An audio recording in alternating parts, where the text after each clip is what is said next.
Dana White. Le MMA, un sport méprisé transformé en un empire de plusieurs milliards.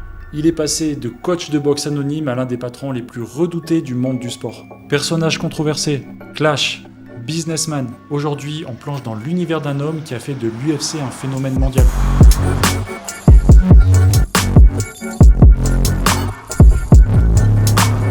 On a enquêté plusieurs mois pour faire cette vidéo, donc reste bien jusqu'au bout pour tout comprendre sur Dana White. Avant de commencer cette vidéo, on a fait exactement le même constat que la fois précédente. Beaucoup regardent mes vidéos sans être abonnés. Donc si vous voulez soutenir mon travail, n'hésitez pas à vous abonner et à activer la cloche. Sur ce, bon visionnage. Dana White est né le 28 juillet 1969 à Manchester, dans le Connecticut, aux États-Unis. Il grandit en Nouvelle-Angleterre, passant son enfance entre Manchester et la ville de Ware dans le Massachusetts. Issu d'un foyer modeste, il est élevé par sa mère, June, et sa sœur Kelly. Son père était peu présent dans sa vie. Vers l'âge de 8-9 ans, en classe de CE2, Dana déménage avec sa famille à Las Vegas. Adolescent, il s'initie à la boxe et devient même brièvement coach de boxe après le lycée. Bon déjà, Dana il a un pied dans les sports de combat. Avant de faire fortune, Dana White a connu une expérience digne d'un film. Dans les années 1990, il s'installe un temps à Boston où il ouvre un petit club de boxe aérobique. C'est là qu'il attire l'attention de la pègre locale. Des membres du gang du célèbre parrain James White Bulger tentent de lui extorquer $2500 sous peine de représailles. Refusant de payer, Dana reçoit des menaces explicites, y compris de Kevin Weeks, le bras droit de Bulger. Un jour, un homme de main lui téléphone et le menace de payer avant dimanche. Face à ce danger, Dana White ne réfléchit pas longtemps. Il raccroche, réserve immédiatement un vol aller simple et quitte Boston du jour au lendemain pour aller se réfugier à Las Vegas. Et c'est grâce à son retour à Las Vegas qu'il va renouer des liens avec un ami d'enfance qui, vous allez le voir, va changer son destin. À Las Vegas, Dana White retrouve en effet Lorenzo Fertitta, un camarade qu'il a connu sur les bancs du lycée. Lorenzo et son frère Frank Fertitta sont héritiers d'une riche famille propriétaire de casinos. En revenant à Vegas, Dana se reconvertit en manager de combattants de MMA. Il gère notamment deux futures stars de l'UFC, Tito Ortiz et Chuck Liddell, qui à l'époque cherchaient de meilleures opportunités. C'est ainsi qu'il apprend que l'organisation UFC, fondée en 1993, est à vendre et en grande difficulté financière. Flairant le potentiel de ce sport alors très controversé, Dana White convainc les frères Fertitta de racheter l'UFC. Et de là, en janvier 2001, Lorenzo et Frank Fertitta acquièrent l'UFC pour seulement $2 millions via leur nouvelle société Zuffa, avec Dana White comme partenaire. Les Fertitta confient immédiatement à Dana le poste de président de l'UFC malgré son expérience limitée. Un choix audacieux mais qui va s'avérer payant. Dana White, alors âgé de 31 ans, se retrouve propulsé à la tête d'une organisation de combat d'arts martiaux mixtes presque en faillite, qu'il rêve de transformer en entreprise florissante. Les débuts sont difficiles et la tâche qui attend Dana White en 2001 est colossale. L'UFC est alors bannie de la télévision par câble et de nombreux États américains, décriés comme trop violentes. Les premiers événements sous l'ère Zuffa perdent de l'argent. La nouvelle direction accumule des pertes estimées à plus de $30 millions en quelques années. Dana White lui-même admet plus tard qu'il n'était pas serein durant cette période, tant l'avenir de l'UFC semblait incertain. Confrontés au scepticisme général, Dana et les Fertitta persistent et innovent pour sauver leurs investissements. Le moment charnière survient en 2005 avec la création de l'émission de télé-réalité The Ultimate Fighter. Faute de diffuseurs prêts à financer le projet, l'UFC décide de produire l'émission à ses frais. Cette télé-réalité met en scène de jeunes combattants se disputant un contrat UFC et offre une vitrine inédite au MMA. Le succès populaire est immédiat. La finale de la saison 1 avec le combat épique entre Forrest Griffin et Stéphane Bonnard captive des millions de téléspectateurs et sauve l'UFC selon Dana White. A partir de là, l'UFC commence à gagner en audience et en légitimité. Sous l'impulsion de Dana White, l'UFC va ensuite connaître une croissance explosive tout au long des années 2000 et 2010. Dana s'emploie à faire légaliser le MMA dans de nombreux États et pays, en adoptant des règles de sécurité. Gants, catégorie de poids, médecins, et ça pour changer l'image du sport. Il décroche des accords de diffusion majeurs à la télévision puis sur des plateformes de streaming. L'UFC organise de plus en plus d'événements à guichets fermés à travers le monde et produit de nouvelles stars planétaires. Anderson Silva, Georges St-Pierre, John Jones, Conor McGregor. Dana White joue un rôle de premier plan dans la promotion de ses combattants, n'hésitant pas à multiplier les apparitions médiatiques. les coups publicitaires et les confrontations verbales pour faire le buzz autour des combats. Son style de promoteur passionné et parfois provocateur contribue à attirer un large public vers l'UFC. L'apogée de cette ascension se produit en juillet 2016 lorsque les frères Fertitta revendent l'UFC au géant hollywoodien WME-IMG, désormais Endeavor, pour la somme record de 4,25 milliards de dollars. Cette vente historique est l'une des plus grosses transactions de l'histoire du sport, récompense 15 années de travail acharné. La part de Dana White, qui détenait environ 9% des actions de l'UFC, est estimée à 360 millions de dollars après impôt. Celui qui avait racheté l'UFC pour une bouchée de pain en 2001 voit sa vision couronnée de succès et ça de façon spectaculaire. Mais Dana White n'a aucune intention de quitter le navire. Il signe un contrat de 7 ans pour rester président de l'UFC jusqu'en 2026 avec un salaire annuel rapporté autour de 20 millions de dollars. Son leadership est considéré comme indispensable par les nouveaux propriétaires. Mais l'histoire ne s'arrête pas là. En 2023, une fusion spectaculaire a eu lieu entre l'UFC et la WWE, Fédération de catch, sous la bannière d'une nouvelle société nommée TKO Group Holdings.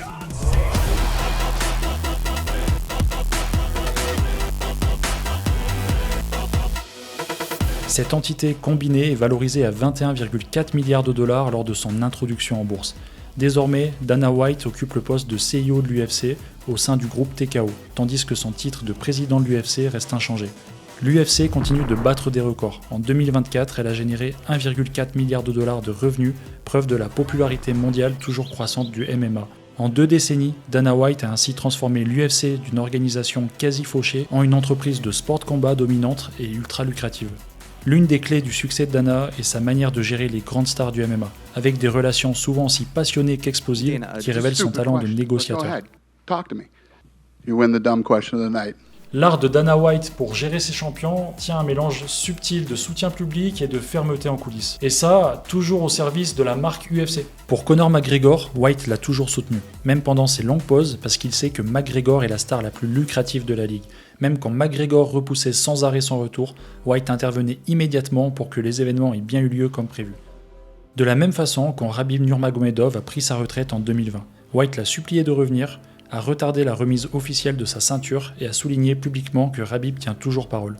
Cette attitude, elle témoigne d'une loyauté stratégique. Garder ses plus grands talents, même à distance, contribue à l'aura de l'UFC. A l'opposé, le clash avec Francis Ngannou illustre la face la plus ferme de White. Face aux demandes de Ngannou pour boxer ailleurs et obtenir un meilleur partage des revenus, White a refusé de plier, allant jusqu'à censurer toute référence à Ngannou dans les supports promotionnels une fois son contrat achevé.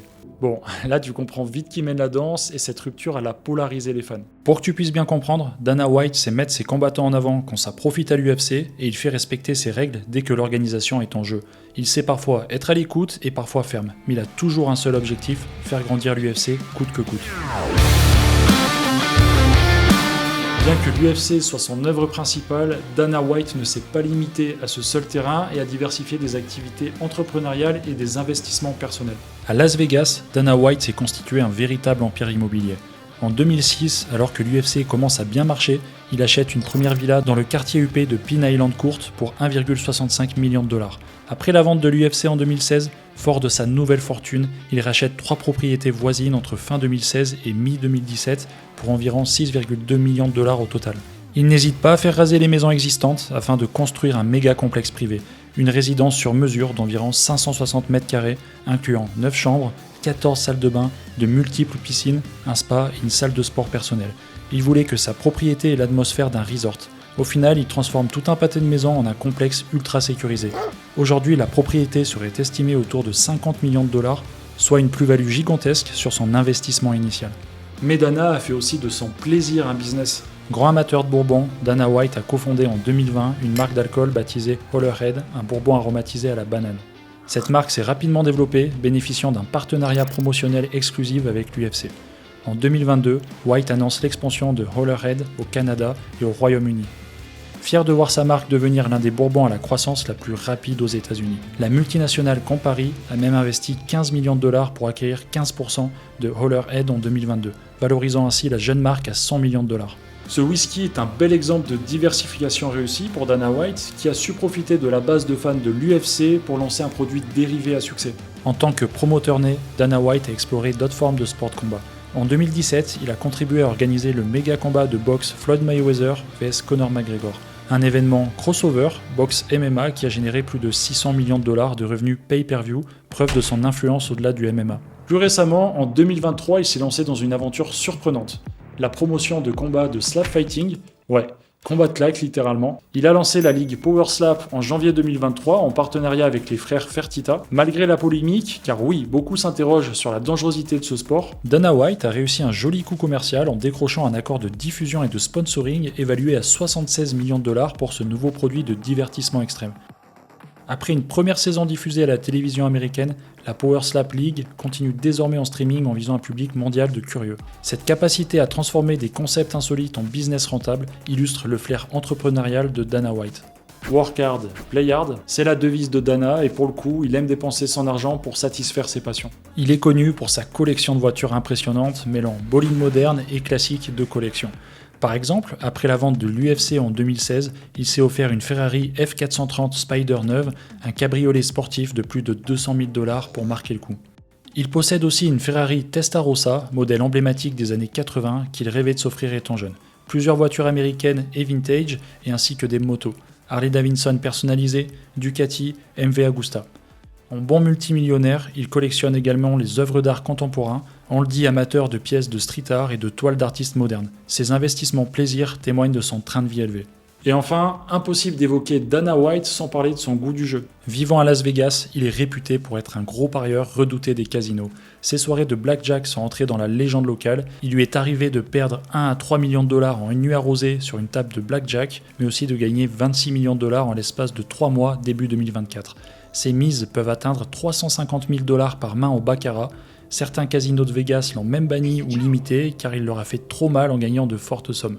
Dana White ne s'en cache pas, il adore cette montée d'adrénaline, reflet d'une fortune si confortable que de perdre 1 ou 5 millions ne change rien pour lui. Ses anecdotes sur ses folies de flambeur illustrent bien l'aisance financière qu'il a acquise en construisant l'UFC. Bon, malgré son succès, Dana White traîne également son lot de polémiques et de critiques, liées autant à sa gestion de l'UFC qu'à sa vie personnelle. Revenant quelque temps dans le passé, Dana White est connu pour son tempérament explosif et ses feux mémoriables.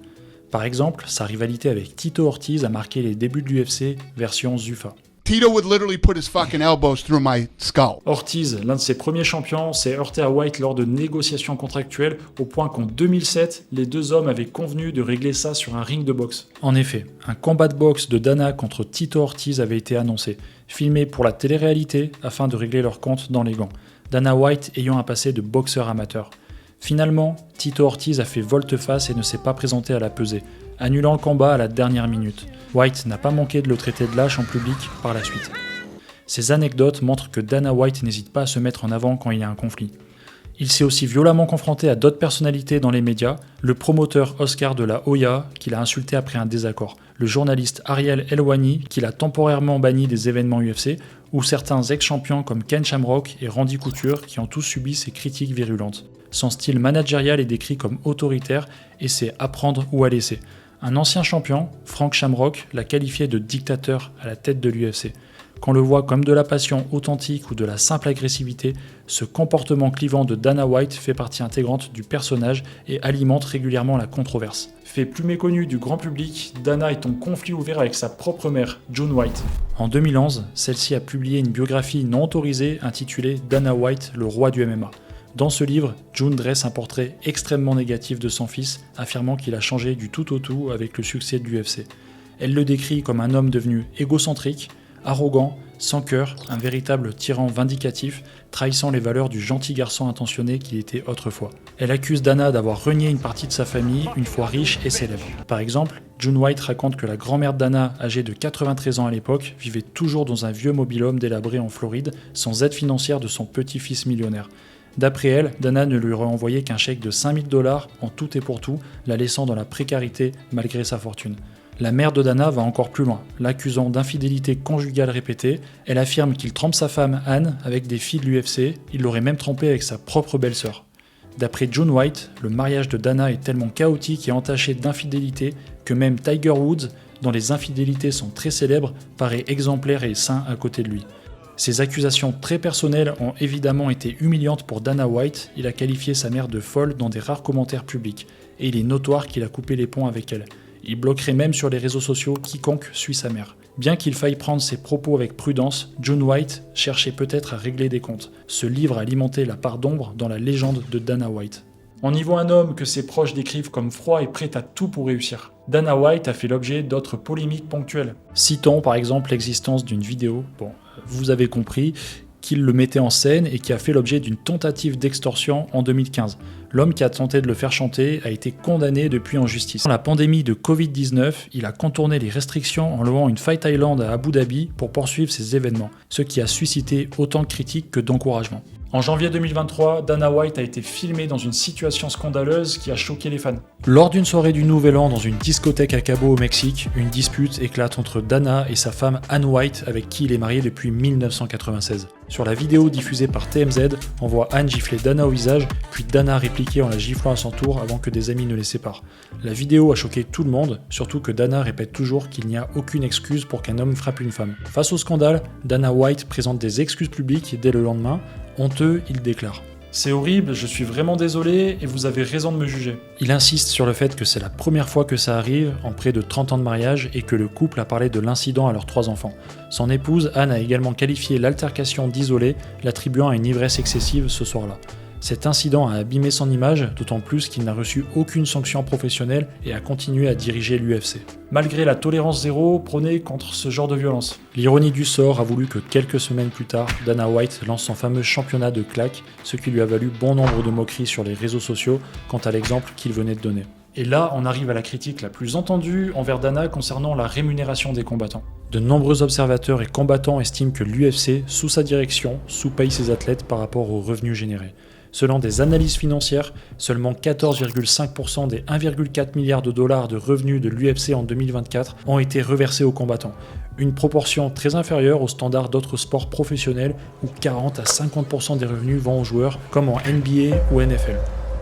Dana a toujours refusé d'augmenter fortement les salaires. « Tant que je suis là, ça n'arrivera pas », disait-il en 2022, estimant que les combattants touchent déjà ce qu'ils méritent et qu'une forte hausse nuirait au sport comme il le pense pour la boxe. Cette position lui vaut une réputation de patron dur en affaires, privilégiant les profits de l'UFC et des actionnaires au détriment de ses athlètes. Des stars comme John Jones ou Francis Ngannou ont critiqué l'avarice de l'UFC, et plusieurs vétérans ont quitté l'organisation pour gagner plus ailleurs. Ce débat sur les salaires des combattants reste très vif dans le MMA.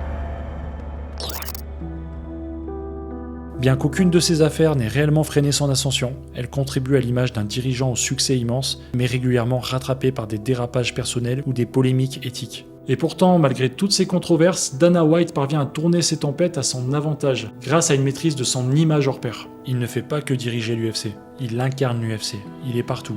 Conférences de presse, interviews, médias, réseaux sociaux, et il a parfaitement compris que le storytelling personnel est une arme business. Dana White, c'est un ancien gars de quartier devenu patron de milliardaire. Il parle de manière brutale et simple. Il insulte parfois, il rigole, il les cache. Ce style lui donne une authenticité brutale qui plaît à une grande partie de son public. Sur les réseaux, notamment sur Instagram, il partage aussi bien des coulisses de l'UFC que des moments perso. Soirée de Paris à Vegas, séance de muscu, voyage en jet, barbecue entre potes.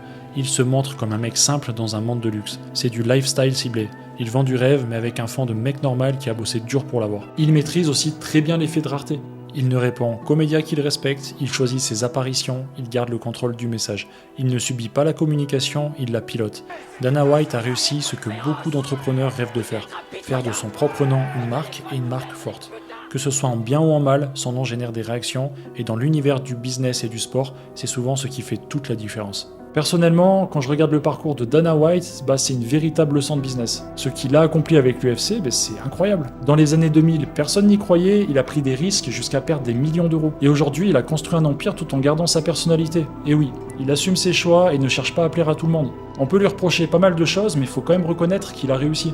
Personnellement, moi je l'adore et je le trouve super inspirant. Et Dana, il nous prouve qu'il faut rien lâcher même si t'attaques d'en bas. Bon, si t'as aimé ma vidéo et que tu veux me soutenir, n'hésite pas à mettre un j'aime et à t'abonner à la chaîne. Et je te dis à la prochaine.